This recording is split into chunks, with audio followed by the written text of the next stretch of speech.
Says we're live, folks, so I'm just going to trust it.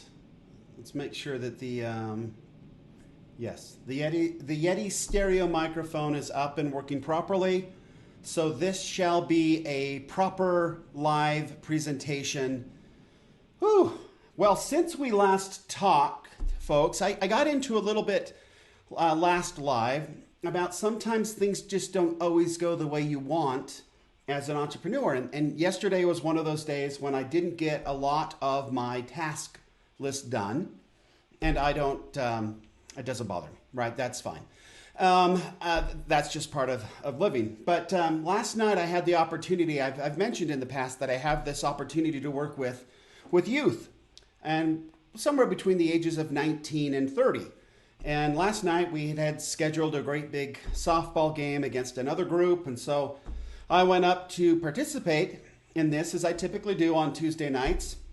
We're doing 5 weeks of softball, and then we're going to do 5 weeks of volleyball, just to enjoy the summer and get together and be outside, and it's a lot of fun. Other than it's me, old guy, with a bunch of young people. And so we were out, and I got up there a little late and had some chatting with the gang. The other team actually didn't show up. So we just decided to do some batting practice. And so we did. It was great. And I went out in the field to do a little, shag some loose balls for the kids and have a good time out there. And hey, Jenny, how are you? Welcome. So I was out working with the kids and talking to them, and I so enjoy being with the young people, and I just love that part of their lives. They're so excited. They've got the whole future ahead of them. And it's exciting, right? So I'm out there shagging balls for them and stuff, and I'm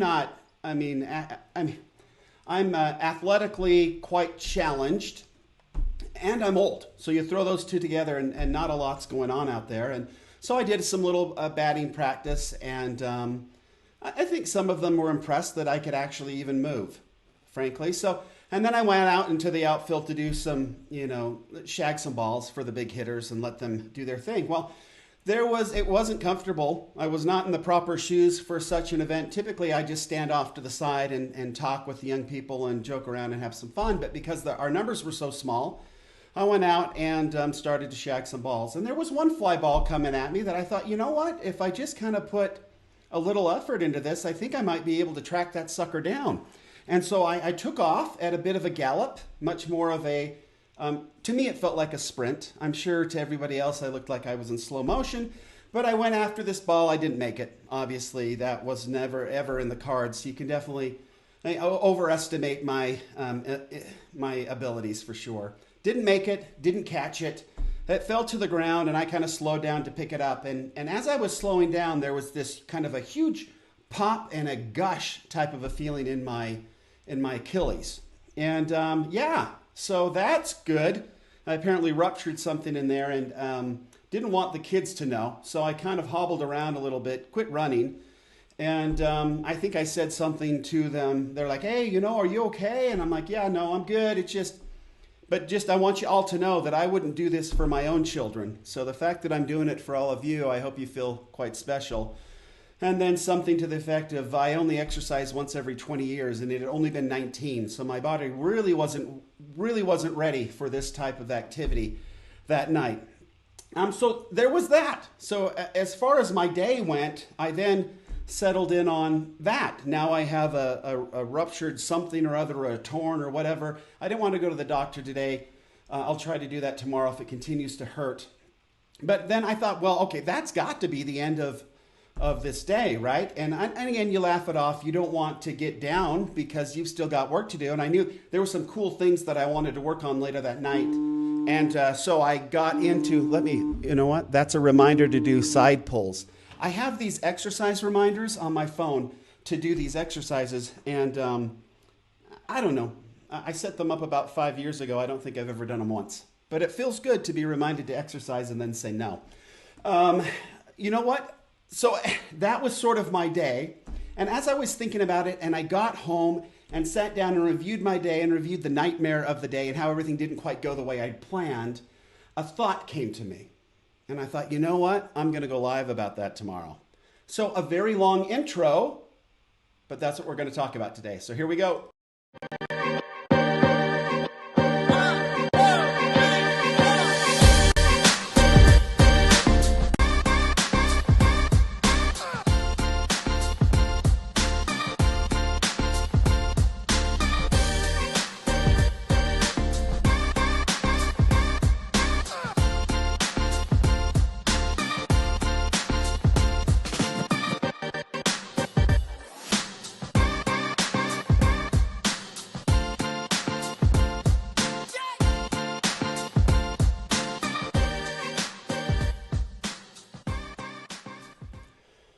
Wow. You don't normally see this. I usually get up and dance to that, but my foot hurts so badly, I just stayed sitting this time. So yeah, so that did not happen. So I wanted to bring in really quickly before we get into this what I want to talk about, and bring in Buddy real quick, the star of the show. And wow, what a jerk, right? Old man emoji. Yeah, what a jerk.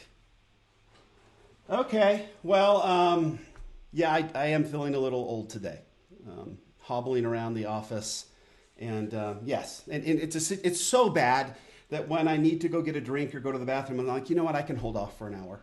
I don't really want to do that. It's going to hurt too badly. So anyway, so what I wanted to jump into today is this. I got home and I got in and I wanted to finish. There's this book that I've been reading, and it's not a book that was overly that great. I apologize, to the authors of the book, and but it was one that was interesting when I started it, and then I got into some other things, and so it's one of those where you start it and then you kind of come back and finish it in chunks, and then eventually I just wanted to get it done, right? And check it off the list and be done with it. And the book itself, it's not necessarily a bad book. It's just a book that doesn't really fit in necessarily with entrepreneurship. It's one that is more for, CEOs and trying to become a CEO, right? It's called The CEO Next Door. But the thing that's interesting about this book was they did a lot of research. They interviewed 2,600 CEOs to try to figure out what made them CEOs. And there was a lot of funny stuff that came out of this research. One that tickled me probably the most, at least got me chuckling the most, is you've got a group of people out there who somehow or another get. Let's see. I'm gonna bring this in, Jenny. That's super nerdy. It is. I am. It all is. Yeah. So I'm gonna like that. Yeah, I am super nerdy. I'm a complete geek, and that actually is my favorite emoji. Right? So anyway, so this book, The CEO Next Door is what the book's called. And so I'll go there. And so The CEO Next Door is what the book's called. And so I read through this thing, and again, I like books where they've interviewed and researched a lot of people and there's a lot of data. That's always fun to look at. And this particular book, they went out and interviewed a bunch of the most successful, what they say is the most successful CEOs, and I have to trust them on that. They didn't really list the names, which is typical in research. You do a lot of that. You do a lot of research where you kind of allow them the opportunity to be incognito, and you don't ask for their names or anything because you want them to be honest, right? But that also gives them the opportunity to be dishonest, but hopefully these CEOs are not. They're very honest running companies. Anyway, so a lot of the really cool stuff that came out of this was that, well, the stuff that I found funny, first and foremost, is we have this group of people that always are very proud of the fact that they dropped out of school, or they like to throw rocks at their college education. And I always, it used to be under my breath. It's not so under my breath anymore. I think I would usually say something like, how that's too bad. How sad for you that you didn't get anything out of your college experience, because I loved it. I loved being in different topics. I loved learning about philosophy and then English over here and history, and the more the better. Whatever topic you've got, I want to dig in and figure that out, because it was all fascinating to me. Even when you went into a business course and they were telling you this guy's never been in business, yeah, but he's read this textbook like 20 times, right? He's taught this topic his whole life. I bet I can learn some stuff from this guy, and I can learn some stuff from reading the book on my own, the textbook on my own, which I also enjoyed. So that actually is a really cool thing right here. Okay, life hack for you that are in school, okay? Always read your textbooks standing up. It's the best thing. So standing up with a bowl of popcorn. When you are standing and eating, you can't fall asleep. You will be able to read all of your reading assignments very easily. Okay, and now we've got standing desks. Turns out I was being super healthy all the way through college anyway. Okay, we're done with that. All right, there's your life hack for the day. So anyway, the cool thing that's kind of come out of all of this research was First and foremost, 8% of CEOs never went to college, didn't have a university degree. So there's your 8%, right? The part that made me really laugh, though, is they also, of these 2,600, of this 2,600, what did Janie say? Read them before the lecture. That is very helpful, actually. Absolutely right. That is nerdy as well. Yes. Read them before the lecture is true. So these 2,600 individuals, 8% didn't go to any university at all. 7% went to an Ivy League school. So, yeah. Good on ya. So it's better to be a CEO, you're better off not going to college at all than you are going to an Ivy League school. Take that for what it's worth, folks. I don't know if you know any Ivy League graduates. I've got a few in my family. These are not the folks you want to hang out with, right? No. These are not, not the go-getters in the world. Anyway, so moving right along, I wanted to talk a little bit about this other part, right? We've got 8% that never went to any university, and we've got 7% that went to Ivy League schools, which means the other 85% of the CEOs of this 2,600 did go to university, did graduate, and have degrees. So if you want to be a CEO of your own company, that seems to be the best way to go. To be your own company, you don't have to have any of that. But to be a big CEO someplace else, that seems to be a great place to hang out. But that's not the interesting part. That's just the part that made me laugh. The interesting part in this survey where they interviewed this 2,600 CEOs, the trait that was most consistent among all of them, 94% of them scored very high in being very consistent in keeping their commitments. That is fascinating. Okay. What does that mean to us as entrepreneurs? That means that when we have an idea, and I know I've got into motivation and I've got into a lot of different things recently, and that's a lot of what the little series on raising an entrepreneur is all about on the podcast side. But it is so important when we get into entrepreneurship, because a lot of this is we're just doing it on our own, that when we make a commitment, we need to follow through, whatever that commitment is. And if sometimes we aren't very good at making commitments, sometimes we are very untalented at making commitments, but we can teach ourselves to make commitments that can be kept. And I think that becomes such an important part of being an entrepreneur. So how do we do that? How do we make commitments that we can keep? We have to decide on what's important and what isn't. A lot of that is revenue important to you? Is status important to you? Is solving the world's problems important to you? Figure out where your motivation is and then make commitments to help you go towards that motivation. Because that is where your passion is right now. I believe that passion expands over time and it can actually change. You will get to a point where revenue means nothing to you anymore if you get to a certain level. Where money is not going to change your lifestyle very much, and so money doesn't matter anymore. So then what is it? Is it solving world's problems? Is it helping other people? Is it whatever it is? Your passion may change over time, but getting these commitments aligned with whatever you're most interested in right now seems to be a really good way to do that. And then when you commit to something, we can call them goals, and I know we've talked about how 92% of all goals are not accomplished, and we've broken down into tasks and teams and all of that. I know I've gone over that a zillion times. But in order to make sure that this commitment gets done, we have to make sure that we are taking care of ourselves along the way. And that gets us back down into making sure that as we move along towards this commitment, we are recognizing the effort that is being made along the way.